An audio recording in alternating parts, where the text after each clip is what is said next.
أعوذ بالله من الشيطان الرجيم بسم الله الرحمن الرحيم.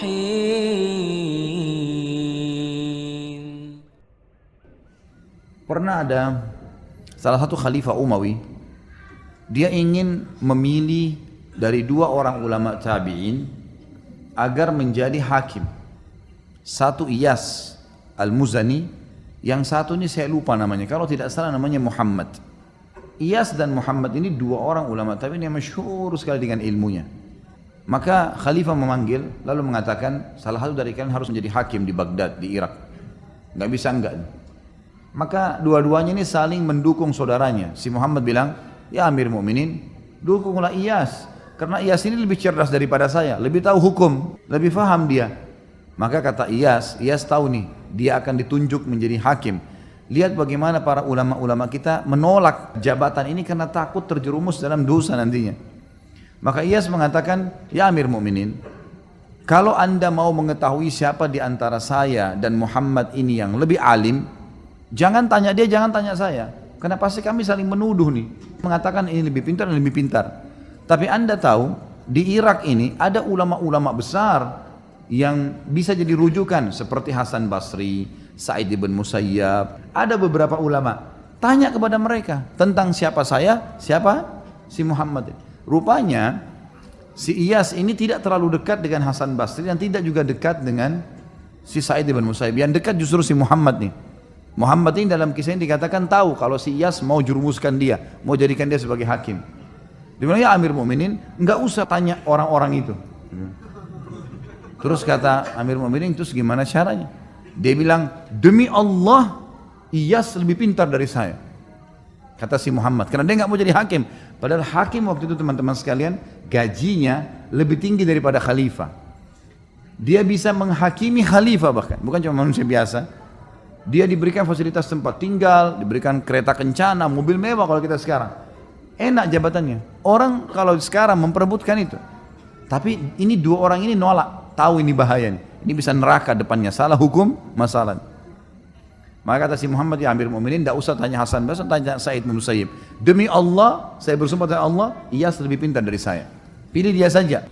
Ya Amir Mu'minin, kalau seandainya anda percaya sama sumpah saya sebagai muslim, maka anda tidak boleh nolak, harus dia jadikan sebagai hakim.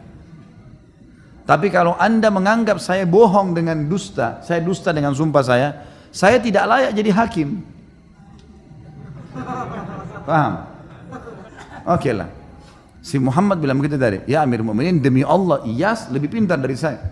Kalau saya sumpah ini benar, anda nggak boleh milih saya lagi, karena saya sudah sumpah atas nama Allah, pasti dia lebih pintar, harus terima.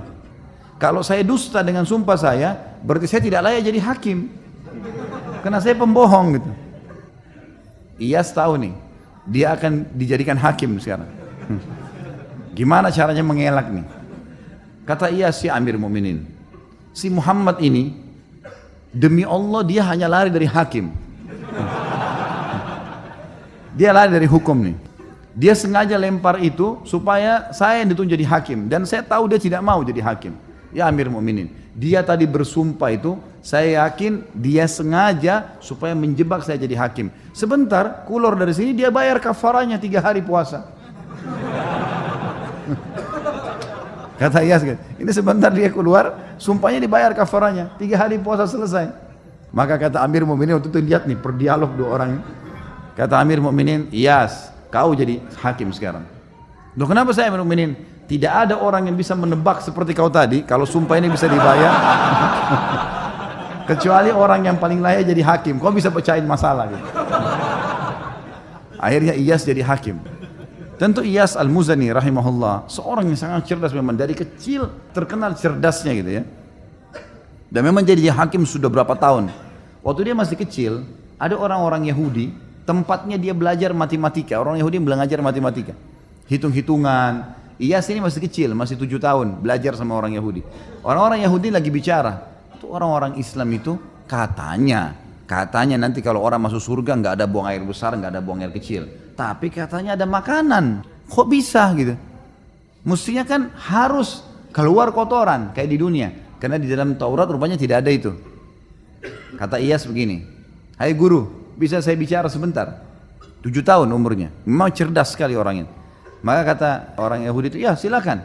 Dia nggak sangka ini anak 7 tahun bisa ngomong. Maka kata Iyas, kalau seandainya Anda lagi makan makanan, apakah semua makanan yang Anda makan itu jadi kotoran? Dia bilang enggak. Lalu kemana? Kata gurunya, jadi energi. Sisanya yang tidak dibutuhkan tubuh jadi kotoran. Kata Iyas, lalu kenapa Anda pungkiri kalau di akhirat nanti bisa saja semuanya jadi energi? Tidak harus jadi kotoran. Itulah keyakinan kami orang Islam. Balik ini orang Yahudi sama Yahudi mengatakan, ini semoga Allah matikan nih anak. Loh iya, maksudnya ada orang Islam yang begini cerdas, semoga Allah matikan nih anak. Sampai begitu bahasanya. Tapi emang dia sangat cerdas, luar biasa orang ini. Sangat jeli sekali. Pernah ada 2 orang lagi bertengkar nih, ribut. Rupanya pernah utang-utangan, si A sama si B pernah utang. Si A utang sama si B. Sepakat ketemu di satu pohon, kemudian dikasihlah uang itu. Berjalan waktu, rupanya si A ini nggak ngakuin, nggak ada tulisan. Gimana caranya? Sampai ke pengadilan. Hai Hakim Iyas, bagaimana jalan keluarnya nih? Gitu. Kata Iyas, mana hujjahmu?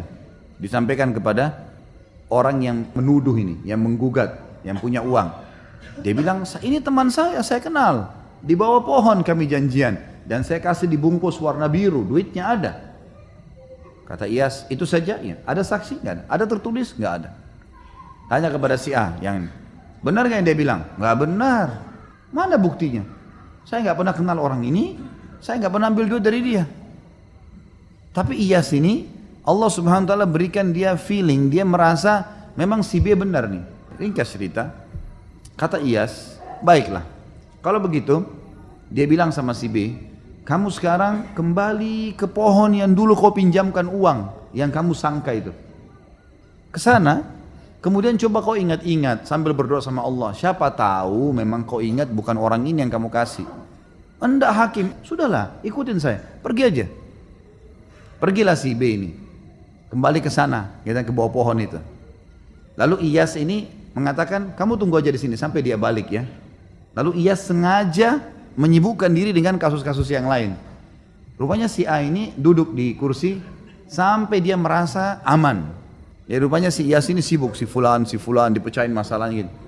Waktu Iyas lihat dia sudah sangat nyaman duduk, Iyas tiba-tiba balik bertanya kepada orang itu mengatakan, hai fulan si A, temanmu sudah sampai belum di pohon sana? Dia bilang belum. yang tadi punya masalah ini, dia bilang belum. Kata Iyas, semoga Allah bunuh kau. Berarti kau benar tahu kalau itu pohon itu ada, gitu kan? Jadi tadi dibuat dia aman dulu, baru tiba-tiba Iyas bertanya, temanmu kira-kira sudah sampai belum? Gitu. Dia bilang belum. Gitu. Ini kayaknya yang lain tidak ngerti ceritanya. Yang jelas banyak kasus-kasus seperti itu. Tapi mereka sangat hati-hati. Pernah satu kasus yang lain adalah ada 2 orang zaman dulu kalau musim dingin, mereka masuk ke sebuah tempat namanya hammamat. Ini seperti tempat permandian umum. Orang berendam di air panas, laki-laki sama laki-laki biasanya. Itu umum dipakai laki-laki. Ada satu orang rupanya dia pakai jubah, bantal dingin baru, warnanya merah, digantung sama dia. Ada orang datang, yang lain lagi satu, pakai jubah warna hijau sudah tua, mandi sama-sama berendam. Rupanya yang pakai mantel hijau ini pencuri. Waktu dia lihat mantel bagus di sebelahnya, mahal, ini dari bludru, maka kemudian dia pun keluar dari tempat mandi itu, berendam itu sebelum orang ini bangun, kemudian dia langsung ngambil jubah warna merah, kemudian dia pergi. Yang punya jubah merah lihat, ini jubah saya diambil, kemudian dia keluar, dia pakai jubahnya dia, karena dia tahu orang ini yang ambil tadi. Sekarang akhirnya si mantel ini berubah. Yang pemilik merah tadi, yang punya merah, yang baru ini, akhirnya dia terpaksa pakai jubah yang warna hijau. Karena jubah merahnya dibawa lari sama orang itu. Dia keluar gak mungkin kedinginan. Dipakailah jubah yang tua yang hijau ini. Yang mencuri tadi sudah pakai jubah merah, sudah lari. Dikejarlah sama dia. Ringkas cerita, lewat tidak sengaja di depan pengadilan. Lalu si yang punya jubah hijau teriak, ini fulan mencuri mantel saya. Ada beberapa, kalau kita sekarang polisi, aparat keamanan, khilafah yang menjaga depan pengadilan, tangkap dulu. Tangkap. Ini orang ini jubah saya.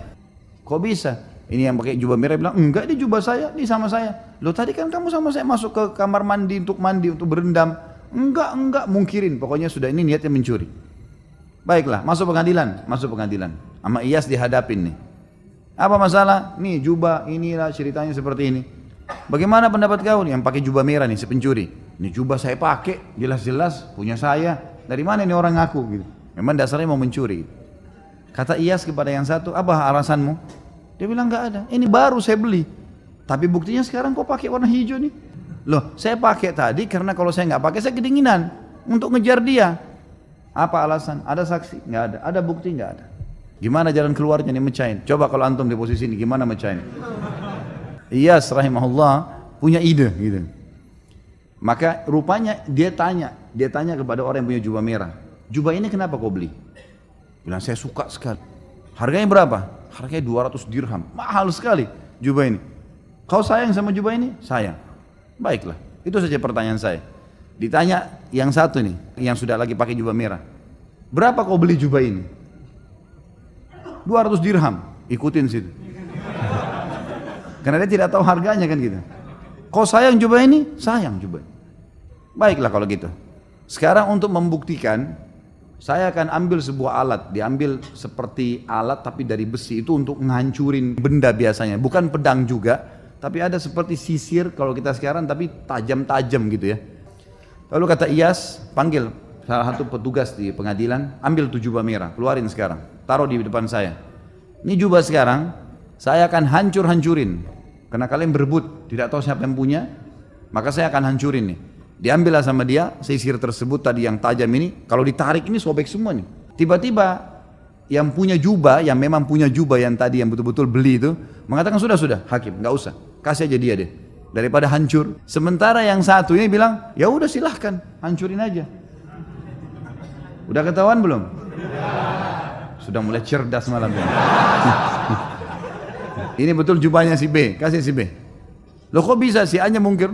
Enggak mungkin. Kalau kau punya kau nggak bakal mau hancurin. Seperti itulah. Dan cukup